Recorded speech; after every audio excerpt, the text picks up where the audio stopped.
라는 제목으로 하나님의 말씀 증거하도록 하겠습니다. 저희가 이제 결혼을 하고 나서 어느 시점이 되면 아내가 임신을 합니다. 그 아내가 임신을 했다는 그 사실을 알게 되면요, 이 남편이 여러모로 잘 도와주어야 합니다. 임신 초기에는요, 이 태아가 뱃속에서 잘 자리 잡을 수 있도록 이 무거운 것은 남편이 좀 들어주어야 합니다. 잘 쉴 수 있도록 그렇게 배려해야 하는 거죠. 그리고 시간이 좀 더 지나면요, 아마 여기 여자분들은 경험했겠지만은 입덧이 시작되는 거죠. 입덧이 시작되면서 뭔가 그렇게 먹고 싶은 것들이 생겨요.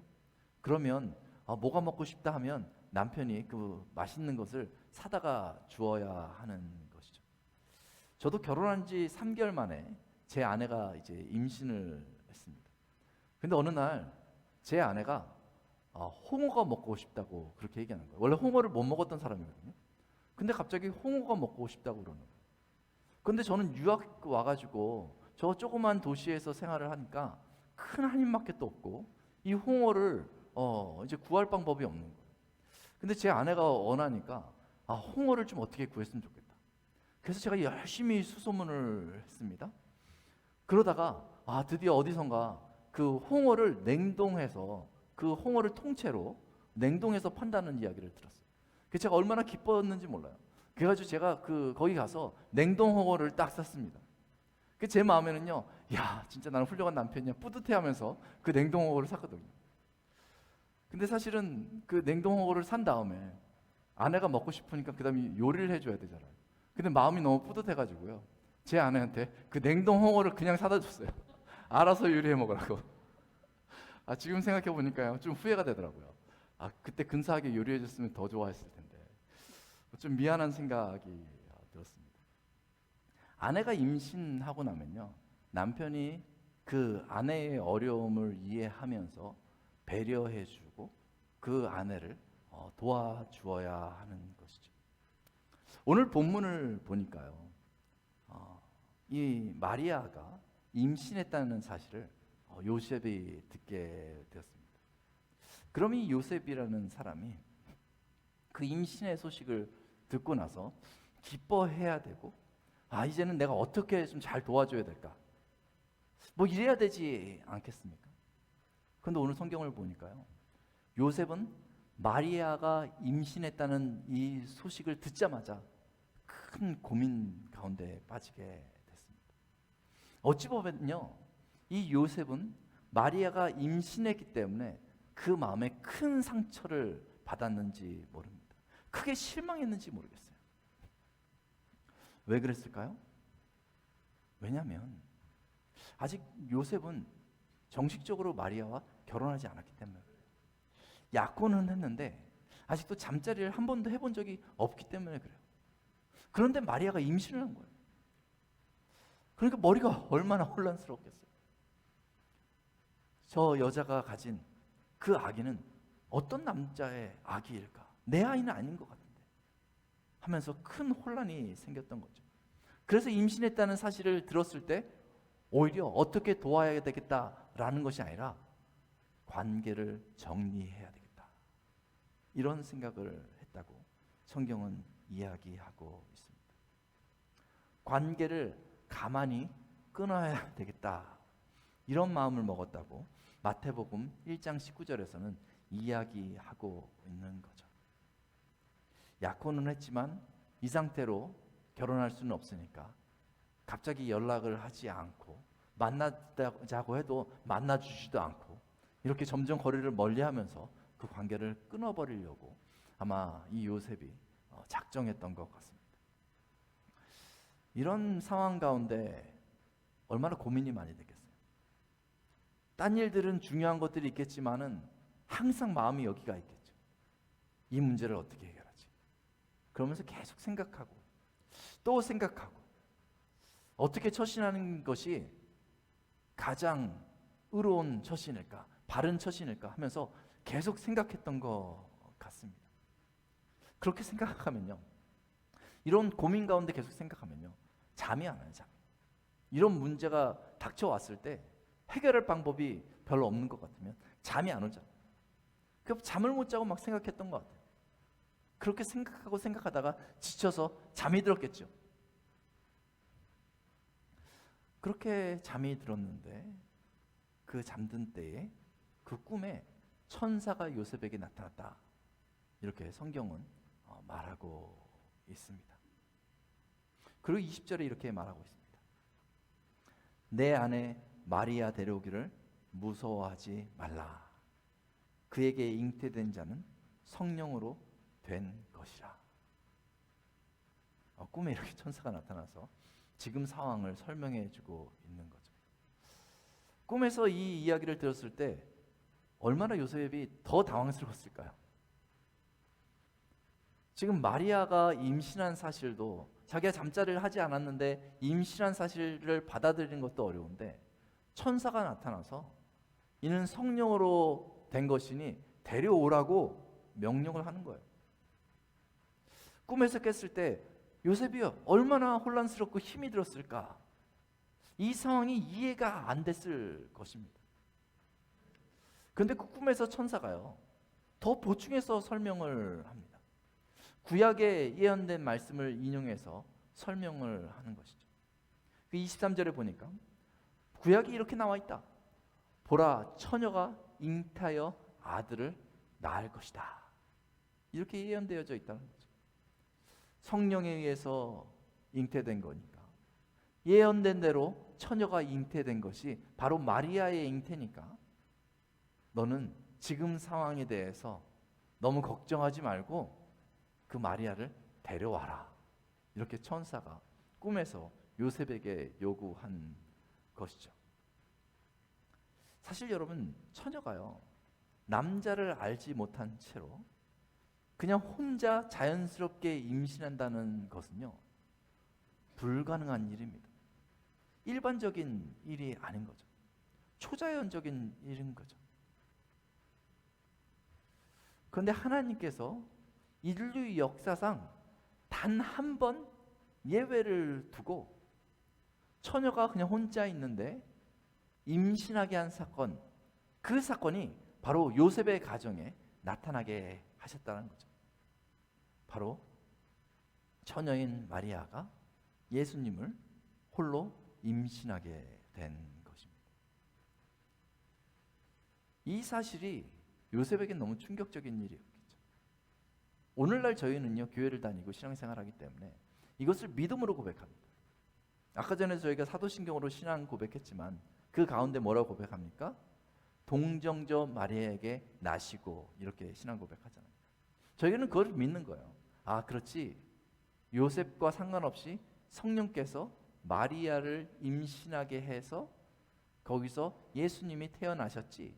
이것을 저희가 믿는 것이죠. 사실 저희는 지금 믿지만 요셉은 그 순간 당황했을 수 있습니다. 그런데 요셉은 순간 당황했겠지만 이 하나님의 천사의 말을 그대로 믿었어요. 그래서 잠에서 깬 다음에 임신한 마리아를 데리고 옵니다. 그때부터 이 요셉이 마리아에게 잘 해줬겠죠. 아기를 뱃속에서 잘 끼워서 낳을 수 있도록 요셉이 마리아에게 잘 해주었겠죠. 그리고 마리아하고 이야기해 보니까 마리아도 천사로부터 그런 예언을 들었다라는 것을 같이 나누게 된 것이죠. 그렇게 10개월의 시간을 마리아와 요셉은 하나님의 그 예언, 계시를 듣고 기다리게 된 것이죠. 그리고 결국 어떻게 됩니까? 종국에는 25절에 보니까 그 아이가 어떻게 됩니까? 태어났더라. 나음에라고 이렇게 성경에서 이야기하고 있습니다. 그래서 요셉과 마리아는 바로 그 아이의 부모가 된 것이죠. 요셉과 마리아가 오랜 시간 기다려서 낳은 그 아이의 부모가 된 것이죠. 아주 신비스러운 그 아이의 부모가 된 것이죠. 마리아 홀로 임신해서 낳은 그 아이의 부모가 된 것이죠. 요셉과 마리아는 하나님의 계시를 기다리며 그 아이를 낳습니다.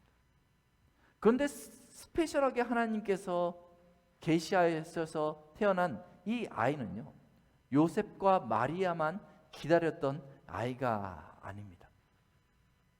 이 아이는 지금 읽었던 예수님 탄생의 그 스토리의 앞부분에 나타나는 그 표현에 의하면 이 아이는 그리스도라고 말하고 있습니다. 지금 마태복음 1장을 같이 이야기하고 있는데요, 요셉에게 나타난 주의 천사 이야기가 나오기 전에 마태복음을 처음 쫙 펴서 저희가 읽기 시작하면 바로 족보가 먼저 나옵니다. 마태복음 1장은요 족보로부터 시작돼요. 그래서 마태복음 1장을 처음 읽으면요 좀 당혹스럽습니다. 누가 누구를 낳고 누가 누구를 낳고 계속해서 누가 누구를 낳다라는 이야기만 계속해서 이야기되는 것이죠.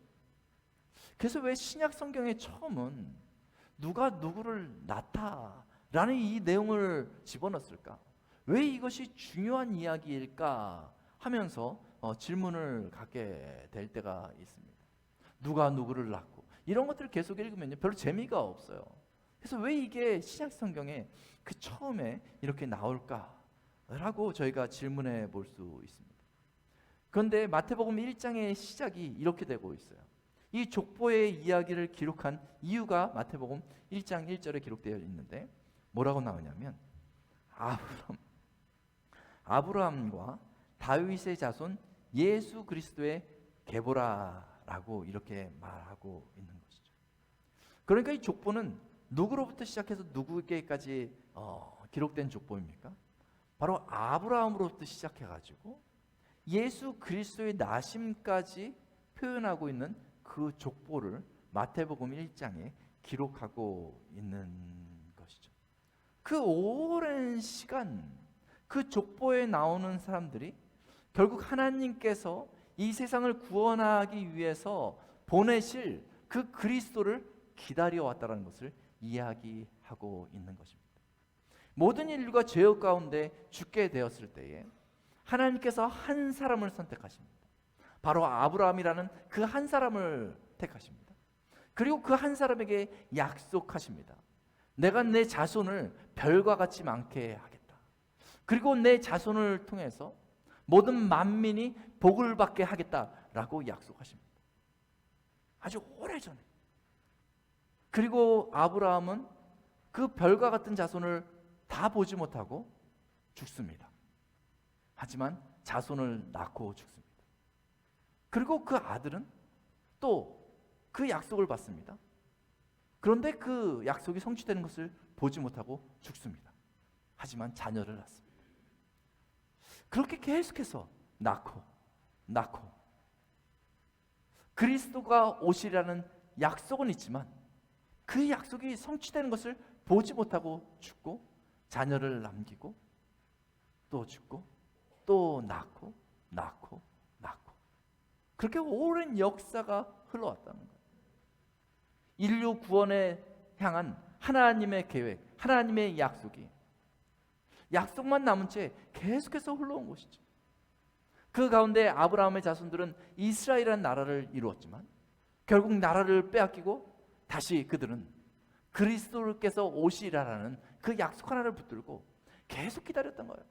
그리고 한 세대가 저물고 다음 세대가 일어나고, 그리고 그 약속을 붙들고 있지만 그 약속을 보지 못하고 또 한 세대가 지나가고 그 다음 세대가 다시 드러나고 낳고 이렇게 인류의 역사가 계속해서 흘러오고 그 가운데는 하나님의 약속만 남아 있었던 것이죠.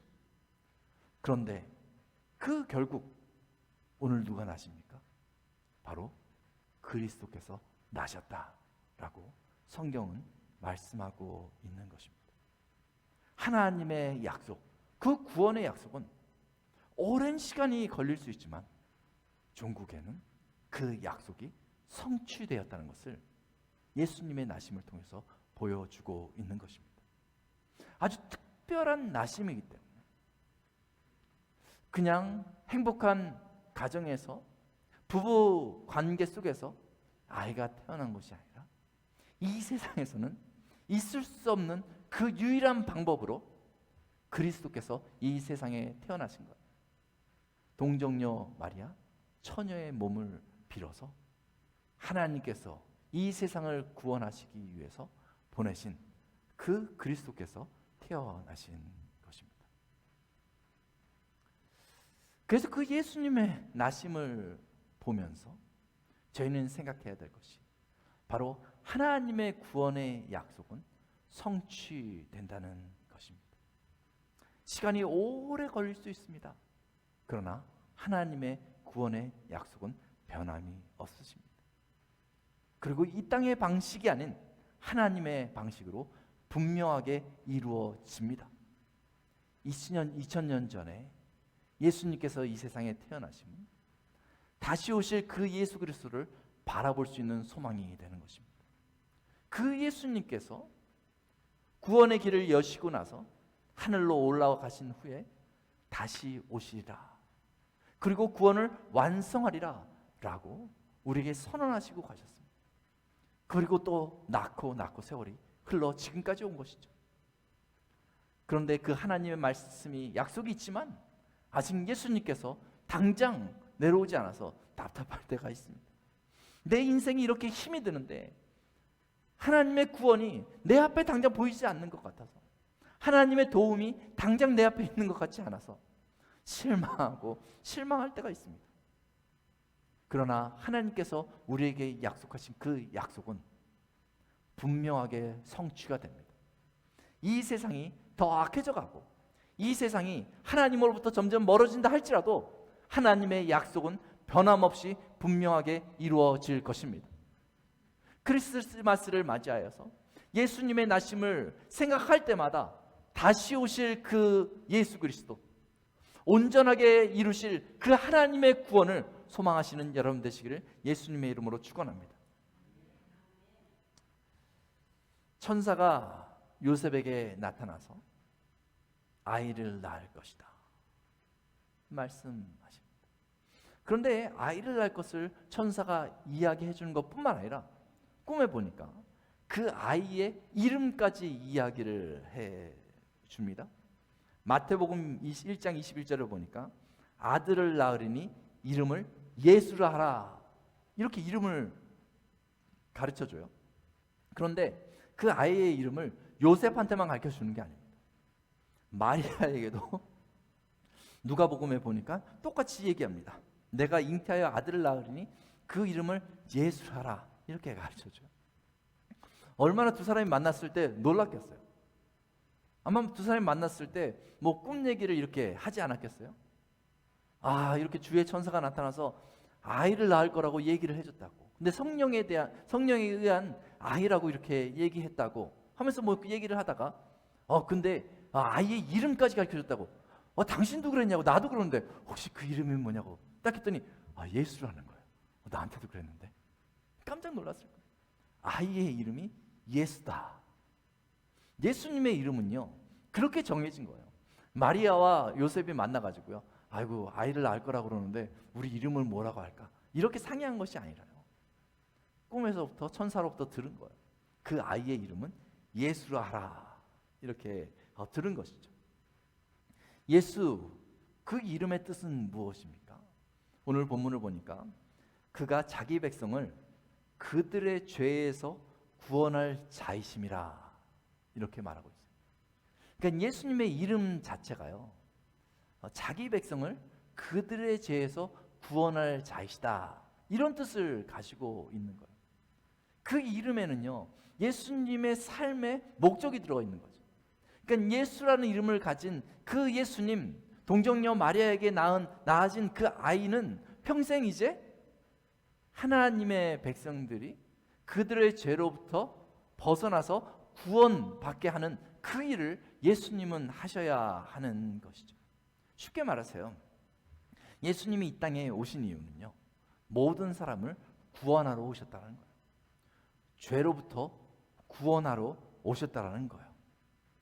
그래서 그 목적에 적합하게 예수님은 사시게 된 것이죠. 예수님은 왜 동정녀 마리아의 몸을 의지해서 이 세상에 태어나셔야 했습니까? 바로 사람이 되셔야 하셨으니까 그런 거예요. 예수님이요, 사람의 몸을 덧입지 않고 이 세상에 나타났다면 말이죠. 예수님은 사람입니까? 하나님입니까? 하나님이시죠. 그렇게 태어났다면요, 하나님이시죠. 그러면 하나님이 이 땅에 그 사람의 모양으로만, 형체만, 우리가 보기에 형체만 가지고 이 땅에 계시다가요, 그냥 십자가에서 우리의 죄를 위해서 죽으신다, 이게 형식만 가지고 죽으셨다면 하나님의 사람의 죄를 대신 짊어질 수가 있는가요? 그렇지 않은 거죠. 사람의 죄는 누가 짊어져야 합니까? 사람이 그 값을 치러야 하는 것이죠. 그래서 예수님은요, 그냥 이렇게 등장하지 않으시고요, 동정녀 마리아의 몸을 빌어서 사람이 되셔서, 완전한 사람이 되셔서, 100% 인간이 되셔서 이 세상에 태어나신 것이죠. 인간의 죄를 대속하기 위해서, 대신 짊어지기 위해서, 그 고통을 대신 감당하기 위해서 이 세상에 태어나신 것이죠. 완전히 사람이 되신 그 예수님은요, 이 땅을 살아가면서 우리와 같이 슬퍼하시고, 우리와 같이 때로는 기뻐하시고, 우리와 같이 예수님은요, 고통을 똑같이 느끼셨던 것이죠. 그러셨던 예수님이 우리의 죄를 대속하시고 우리를 죄로부터 구원하시기 위해서 십자가를 향해 나아가실 때, 우리가 똑같이 그 마음의 고민이 있었고, 그 십자가를 나아갈 때에 채찍에 맞고 조롱을 당하고 못의 십자가에 찔릴 때 고통과 수치스러움을 똑같이 경험하신 것이죠. 그래서 예수님을 바라볼 때, 예수님의 고통을 바라볼 때 우리 죄악의 크기를 알게 되는 거예요. 내 죄악이 저렇게 큰 거구나. 내 죄의 대가가 저렇게 큰 거구나. 저 고통은 내가 당했어야 하는 것인데 예수님이 당해주시는구나 하면서 예수님을 바라보면서 우리의 죄를 고백하고 하나님의 크신 은혜를 경험하게 되는 것이죠. 예수님은 하나님의 백성들을 구원하기 위해서, 죄로부터 구원하기 위해 이 땅에 오신 것입니다. 그러므로 그 예수님의 나심을 저희가 면밀히 살필 때마다 하나님의 은혜를 생각할 수 있는 거예요. 지금 태어나신 저 예수님이 내 죄를 용서하기 위해서, 죄로부터 나를 구원하기 위해서 이 땅에 오셨다. 아기 예수님을 축하할 때마다 하나님 감사합니다. 나의 죄를 용서하기 위해서, 구원하기 위해서 예수님을 보내주시니 감사합니다. 이렇게 생각할 수 있는 것이죠. 오늘 이 인생을 살아가면서 고통 가운데 있는 분들이 계십니까? 그러면 그 아기 예수님을 바라봐야 합니다. 인생의 고통의 근원은 무엇입니까? 모든 인생의 고통의 근원을 살펴보면요, 그 근원은 바로 죄로 말미암는 거예요. 죄로 말미암아서 이 땅에 고통이 들어온 것입니다. 죄로 말미암아서 죽음이 들어온 것입니다. 죄로 말미암아서 병들음이 들어온 거예요. 죄로 말미암아서 관계가 깨지고, 죄로 말미암아서 우리의 몸의 노동이 더 심해진 것이죠. 이 땅에 엉겅퀴가 나온 것이죠. 죄로 말미암아서 온 피조물이 엉망진창이 된 것이죠. 그리고 우리는 그 세상을 살아가고 있는 것입니다. 그렇기 때문에 이 세상을 걸어가는 것이 쉽지 않아요. 가시밭길을 걷는 것 같아요. 오늘 이제 좀 내가 열심히 했기 때문에 좀 평안하다 하는 것 같지만 내일 무슨 일이 터질지 아무도 모릅니다. 그러면 순식간에 다 무너지고 헉헉대고 괴로움을 당하는 것이 우리 인생인 것이죠. 혹시 그러한 고통 가운데 어찌할 바 알지 못하고 서 있는 분이 있다면 하나님의 도우심을 받아야 됩니다. 하나님은 그러한 우리가 그저 그렇게 고통받고 살기를 원치 않으시는 분이십니다. 그래서 하나님께서 우리를 거기서 건져내실 계획을 하신 거예요. 죄로부터 구원하려 하심이니라 라고 말하는 것은요, 우리 인생의 모든 고통으로부터 우리를 구원하시겠다라는 그 계획이 있는 거예요. 병듦에서부터 우리를 치유하고, 억눌림으로부터 우리를 자유케 하고, 그 부족함 가운데 온전케 하겠다라는 계획이 바로 하나님의 계획인 것이죠. 그래서 예수님을 이 땅에 보내주신 거예요. 그리고 예수님이 인간이 되셔서 인간의 죄의 값을 대신 치를 수 있도록 동정녀 마리아를 통해 이 세상에 낫게 하신 것이죠. 마음에 고통이 있다면 성탄절을 맞이해서 우리의 죄를 용서하시고 우리를 구원하기 위해서 이 땅에 오신 그 예수님을 바라보시기 바랍니다.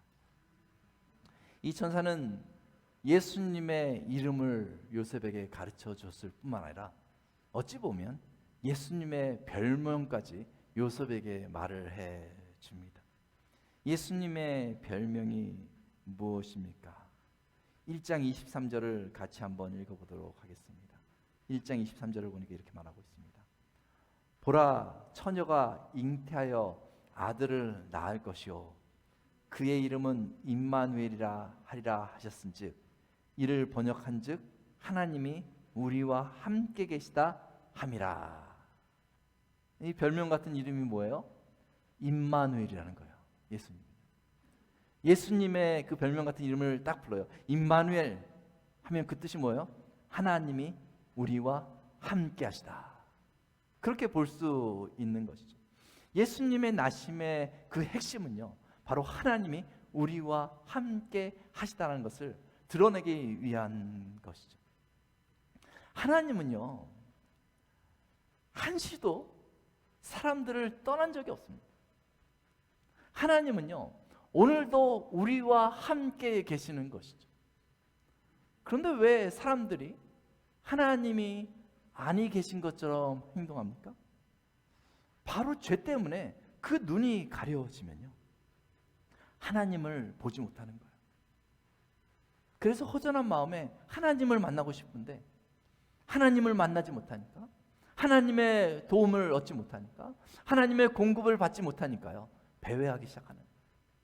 그리고 어느 시점에 하나님 대신에 우상을 찾는 거죠.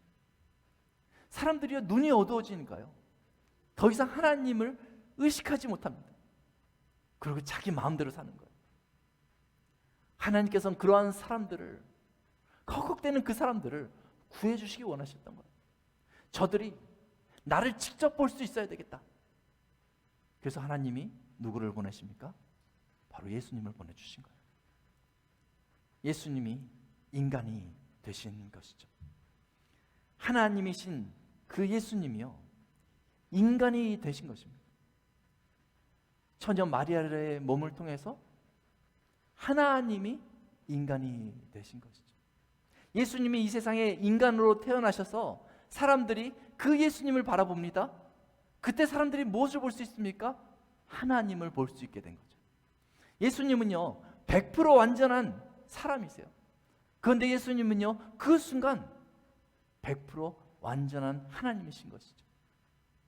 그래서 하나님이신 그 예수님이 이 땅에 태어났을 때 그 예수님은요, 죄가 없으셨던 이유가 바로 하나님으로 태어나셨기 때문에, 인간의 혈통이 아니라 마리아의 몸을 빌어서 인간으로 태어났지만 완전한 하나님으로 태어나셨기 때문에 죄가 없으신 하나님으로, 인간으로 이 세상을 살아갈 수 있었던 것이죠.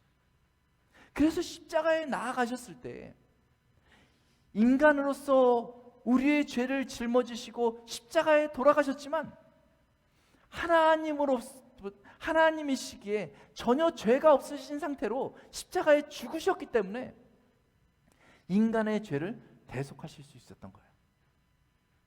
만약에 어떤 사람이 있는데 그 사람이 그냥 인생을 살다가 갑자기 내가 온 인류의 죄를 대속하겠다 하면서 십자가에 죽었다고 생각해 보세요.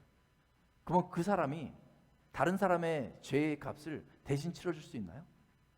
그렇지 않은 거예요. 사람이요, 그냥 죽으면요, 어떤 모양으로 죽으면요, 그 사람은 왜 죽습니까? 자기 죄 때문에 죽는 거예요. 죄의 삭은 사망이라고 그러는 거예요. 사람이 죽는 것은요, 그 사람의 죄의 결과물인 것이죠. 그래서 죄 많은 사람이 다른 사람을 위해서 내가 그들의 죄를 대속하겠다 해도요, 이것은 불가능한 일인 것이죠. 그런데 인간의 몸을 입으신 그 예수님은 하나님이시기 때문에, 인간의 혈통으로 나시지 않으신 분이시기 때문에 온 인류를 위해서 십자가에서 달려 죽으실 때에 죄가 없으신 분이시기 때문에 인간의, 다른 사람의 인간의 그 죄를 대신, 그 대가를 본인이 치르실 수 있으셨던 것이죠. 예수님은 하나님이 우리와 함께 하심을 증거하십니다. 그래서 그 예수님을 바라볼 때마다 하나님이 우리와 함께 하시는구나 라고 제가 확신할 수 있는 거예요. 2000년 전에 오신 그 예수님 때문에 오늘도 나와 동행하시는 그 하나님을 저희가 만날 수 있는 것이죠. 그저 막연하게 내가 하나님을 좀 찾아봐야 되겠다 하면서 배회하지 마십시오. 그렇게 하나님을 만날 수 있는 방법이 없습니다. 어떤 사람들은요, 이런 모양으로 살다 보면은 하나님을 만날 수 있을 거야, 저런 모양으로 살다 보면 내가 도가 터지는 그 순간 하나님을 만나게 될 거야 라고 착각하며 살아갑니다. 그러나 하나님께서는요, 그런 방식으로 우리를 만나주지 않으십니다. 왜냐하면 우리는 죄인이기 때문에. 거룩하신 하나님은 죄인된 우리의 모습을 가지고 있는 한 우리를 절대 만나주시지 않습니다. 하나님께서 우리를 만나주시는 유일한 방법은 예수 그리스도의 보혈의 피를 통하여서 그 죄가 덮어진 사람만 하나님께서 만나주시는 것이죠. 그래서 그 예수 그리스도를 바라볼 때마다 그래, 나를 구원하시기 위해서 하나님께서 보내신 저 예수 그리스도, 하나님이 우리와 함께 하시다는 그 임마누엘의 상징을 가지고 오신 그 예수님, 그 이름을 붙잡을 때 내가 오늘 하나님을 만날 수 있지. 그렇게 믿음으로 여러분 나가시면 하나님께서 분명히 여러분들과 동행하심을 나타내 주십니다. 여러분들이 오늘 어떤 모습으로 살아가는지 저는 알지 못합니다. 어떤 분들은 열심으로 살아가고, 어떤 분들은 굉장히 경건한 모습으로 살아갑니다. 근데 어떤 분들은 오늘 넘어져 있는 분들도 있고, 오늘 낙심해 있는 분들도 있습니다. 열심히 믿음 생활을 했지만은 오늘의 나의 모습을 보면 그 흔적이 별로 남아있지 않는 것 같아서 마음이 허전하고 힘들어하는 경우도 있습니다. 영적인 침체 가운데 있는 분들도 있습니다. 나의 모습을 보면은 하나님 앞에 다시 못 나갈 것 같습니다. 그러나 오늘 말씀을 기억하시면서 임마누엘 하나님을 의지하시기 바랍니다. 그러면 여러분들이 언제든지 하나님 앞에 나갈 수 있습니다. 예수 그리스도를 통하여서 하나님이 우리와 동행하심을 나타내 주십니다. 오늘 말씀을 마무리합니다. 사랑하는 성도 여러분, 이 성탄절을 맞이하여서 태어나신 그 아기 예수 그리스도를 여러분들 곰곰이 묵상하시기 바랍니다. 동정녀 마리아에게서 태어나신 그 신비로움을 여러분들 이 성탄을 맞이해서 경험하시기 바랍니다. 약속을 분명히 이행하시는 그 하나님을 기억하시고, 그 아기 예수를 바라보면서 죄에서 우리를 구원하시고자 하시는 그 하나님의 은혜의 손길을 기억하고 우리와 동행하시는 그 하나님을 예수 그리스도의 이름 붙들고 꼭 만나시는 이 성탄절 되시길 예수님의 이름으로 축원합니다. 우리 같이 기도하겠습니다. 아버지 하나님 감사합니다.